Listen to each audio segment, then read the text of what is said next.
ይህንን አንደኛ ከመንግስት የፖለቲካ ተጽዕኖ ሙሉ በሙሉ ነፃ ማድረግ፣ ሁለተኛ አሁንም ተቻኩለን ሂደቱን ለመጨረስ ከምንሯሯጥ ይልቅ ሁሉንም የታጠቁና ያልታጠቁ የፖለቲካ ኃይሎችን ያካተተ እውነተኛ የምክክር ሂደት ማድረግ ያስፈልጋል ብዬ አስባለሁ። እኔ እውነቱን ነገር የህዝብ ተወካዮች ምክር ቤት ስብሰባ ሲኖርና የህዝብ ተወካዮች ምክር ቤት ላይ ጥያቄዎች ሲነሱ ከህዝብ ተወካዮች ምክር ቤት ከተወካዮች ወይ ደግሞ ከአባላቱ ጥያቄ ሲነሳ ጥያቄ ለመስማት የምገባው የዶክተር ደሳለኝ ጫኔን ነው፣ የክቡር ዶክተር ደሳለኝ ጫኔን ማለት ነው። ዛሬም እንደተለመደው እንግዲህ ቡሌት የሆኑ ጥያቄዎችን አንስተው ነበረ። ከነዚህ መካከል እንግዲህ የሀገራዊ ምክክር ወይ ደግሞ በሀገራዊ ምክክር ኮሚሽን ይዘጋጃል የተባለው የምክክር ጉባኤ ላይ ያላቸውን ሀሳብና አስተያየት አስቀምጠዋል። እነዚህ አስተያየት መካከል ደግሞ አንደኛው ምን መሰላችሁ? የፌዴራል ገቨርንመንት ወይ ደግሞ ሴንትራል ገቨርንመንት በዚህ ጉባኤ ላይ ያለውን ፖለቲካዊ ተጽዕኖ ማንሳት አለበት፣ ከፖለቲካዊ ተጽዕኖ ነፃ የሆነ ጉባኤ ነው መካሄድ ያለበት የሚል ነገር ተናግሯል። ከፖለቲካዊ ተጽዕኖ ነፃ የሆነ ጉባኤ የሚካሄድ ከሆነ የምርም ሁሉም በፍሪሊ በነፃነት እንዲመካከርና እንዲወያይ ያግዘዋል የሚል ነገርም ነው እንግዲህ ያከሉ። በተጨማሪ ኢትዮጵያ ውስጥ የሚንቀሳቀሱ የትኛውም የታጠቀም ሆነ ያልታጠቀ ተቃዋሚ ቡድንና ተቀናቃኝ ቡድን በዚህ ነገር ላይ መሳተፍ አለበት። የታጠቀውም ያልታጠቀውም ሁሉም አንድ ላይ ማሳተፍ ያለበት፣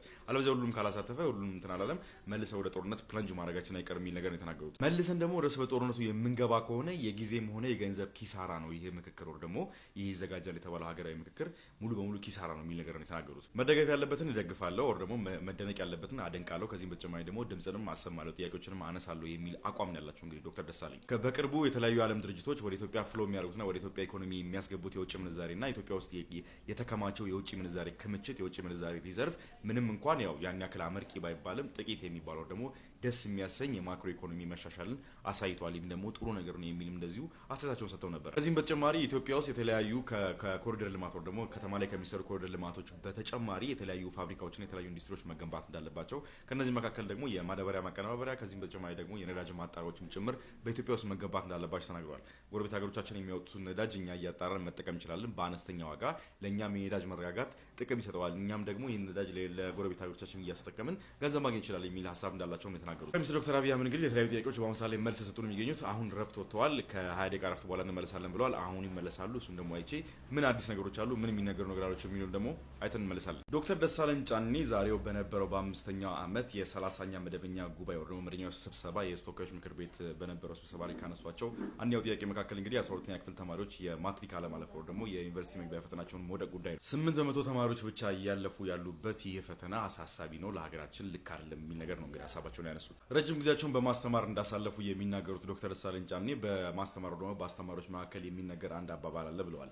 የአባባል ምንድነው እንግዲህ አንድ መምህር ያወጣው ፈተና ተማሪዎችን ማሳለፍ ካልቻለ ተማሪዎች አብዛኛው ከወደቁበት የወደቁት ተማሪዎች ሳይሆን የወደቀው አስተማሪ ነው የሚል ነገር ተናግረዋል። ይህም እንግዲህ 12ኛ ክፍሎች ወር ደግሞ የተማሪዎች በከፍተኛ ሁኔታ ፈተና አለማለፍና የመውደቅ ጉዳይ መጠቆም አለበት ወር ደግሞ የምርም ሪስፖንሲብል መሆን አለበት ብዬ የማስበው ትምህርት ሚኒስቴር ነው፣ ተማሪዎቹ አይደሉም የሚል ነገር ተናግረዋል። ከጥቂት ዓመታት ወዲህ እንግዲህ የትምህርት ወር ደግሞ የትምህርት ሚኒስቴር የትምህርት ሪፎርም ከመጣ በኋላ እንግዲህ ብዙ ሰዎች ከማትሪክን ከማለፍ ይልቅ ወደ አለማለፍ ወር ደግሞ ወደ መውደቅ ነው እንግዲህ ብዙዎች የተንደረደሩ የነበሩት። ከ90% በላይ የሚሆኑ ተፈታኞች እየወደቁ 8% ወር ደግሞ እስከ 10% የሚሆኑ ተማሪዎች ብቻ ነው እንግዲህ እያለፉ ውጤት ያመጡ ወደ ዩኒቨርሲቲዎች የሚገቡት ማለት ነው። ይህን በተናገሩበት ወቅት እንግዲህ የትምህርት ሚኒስቴሩ ፕሮፌሰር ብርሃኑ ነጋ በዛው ፓርላማ ውስጥ ነበሩ። እኔ ተጠያቂ የማደርገው ትምህርት ሚኒስቴር ነው ደግሞ የወደቀው ፌል ያደረገው ትምህርት ሚኒስቴር ነው ሲሉ ማለት ነው። ከጠቅላይ ሚኒስትሩ ዶክተር አብይ አህመድ መልስ በተጨማሪ የፕሮፌሰር ብርሃኑ ነጋ መልስ እንጠብቃለን በዚህ ጉዳይ ላይ።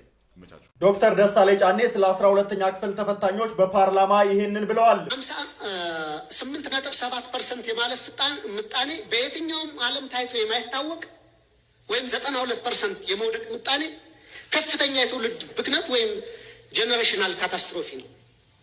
እኔ የህይወቴን ግማሽ ጊዜ በማስተማር ነው ያሳለፉት በተለያዩ ደረጃዎች እና ኮመን የሚባል አባባል አለ።